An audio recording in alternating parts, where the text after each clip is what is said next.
করেছে মুসলিম দেশ সৌদি আরব।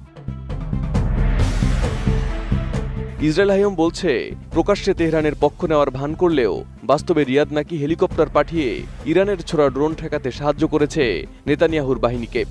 এই ভয়াবহ ধ্বংসযজ্ঞের জন্য যতটুকু দায়ী ইসরায়েল, ঠিক ততটুকু দায়ী মুসলিম বিশ্বের মুসলমান দেশের শাসকেরা।